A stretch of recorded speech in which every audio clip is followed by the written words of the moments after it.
Existe uma conta que poucos param para fazer, mas que determina o preço de praticamente tudo o que o Brasil exporta.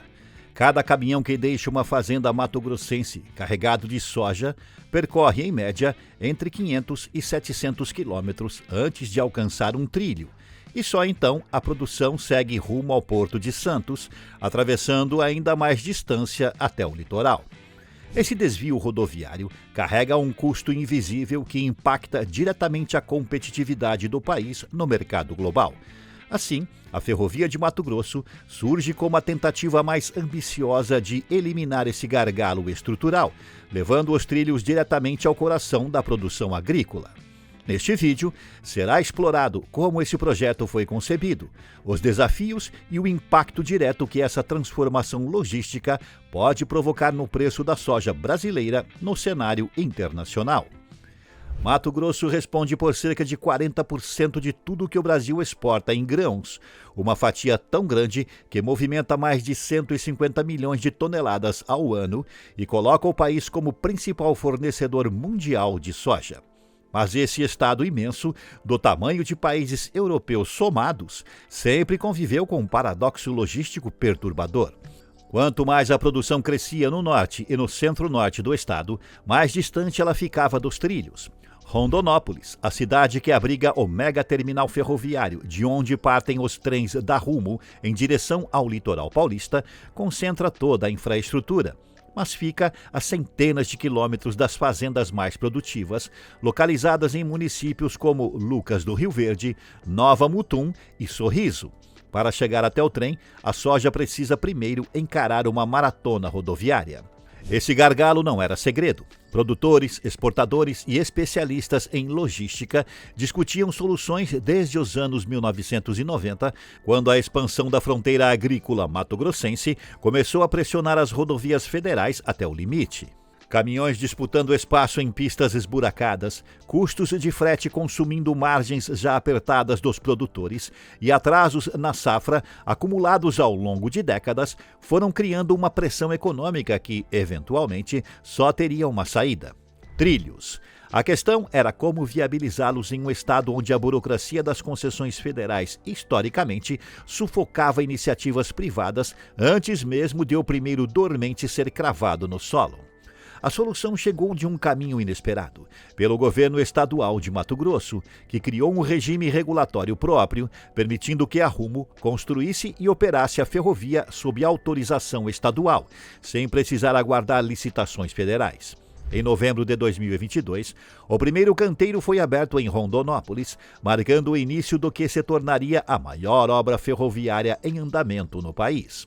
A ideia central da FMT é funcionar como um braço articulado que cresce a partir da malha norte existente, estendendo os trilhos para dentro das regiões produtoras, em vez de esperar que os produtores continuem bancando o custo de levar a safra até os trilhos.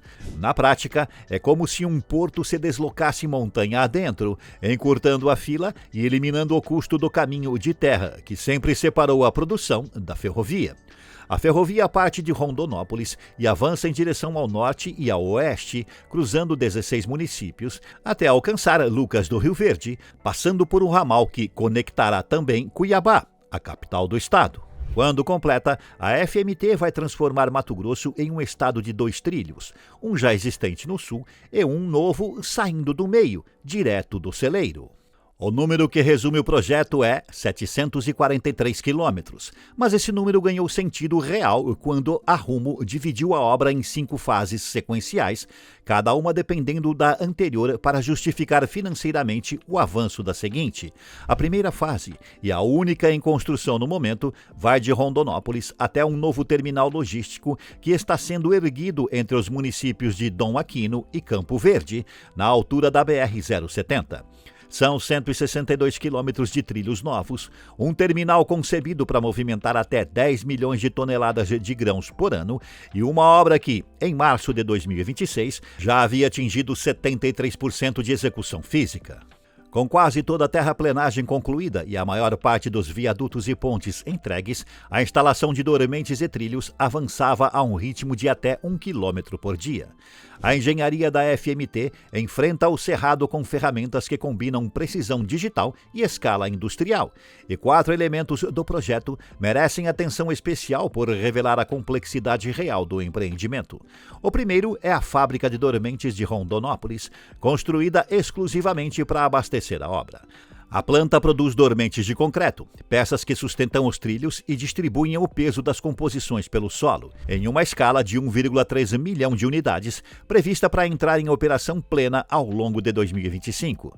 Produzir o insumo no próprio estado elimina o custo logístico de transportar peças pesadas por rodovias já sobrecarregadas e garante o ritmo de instalação necessário para cumprir o cronograma.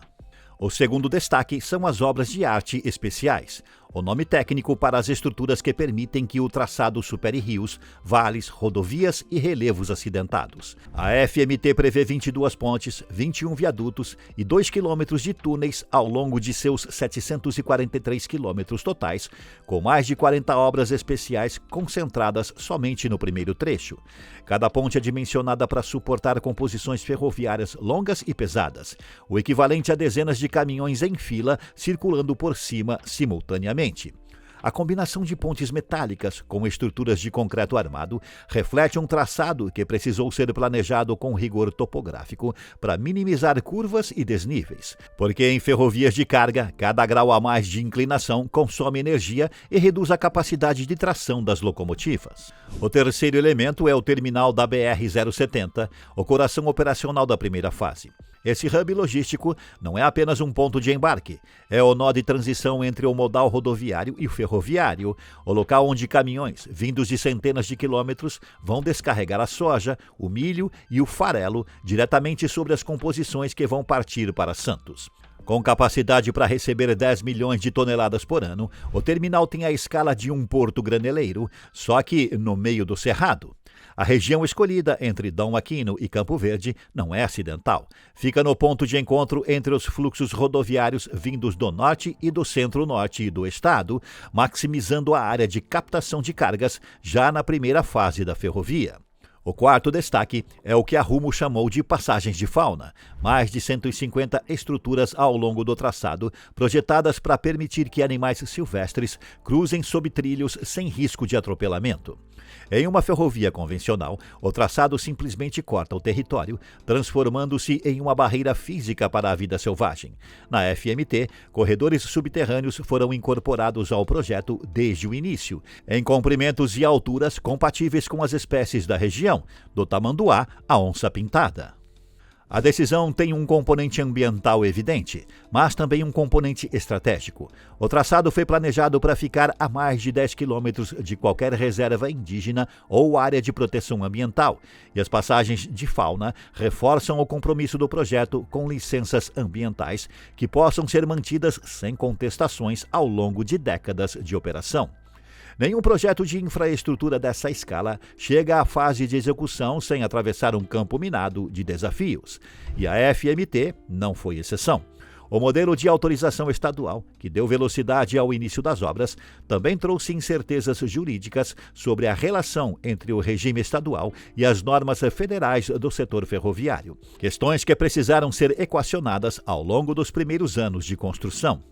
O financiamento em si foi um desafio de outra ordem. A Rumo captou 4,8 bilhões de reais em debêntures incentivadas só em 2025, em 3 dimensões separadas, e recebeu um aporte de 2 bilhões de reais do BNDES para a primeira fase, uma estrutura complexa que demanda gestão financeira permanente em um ambiente de juros elevados. O custo do capital no Brasil ainda é um obstáculo real para a infraestrutura de longo prazo, e cada ponto percentual a mais na taxa de juros representa centenas de milhões de reais adicionais no custo total do projeto ao longo de décadas. No canteiro, o desafio mais imediato foi a disponibilidade de mão de obra.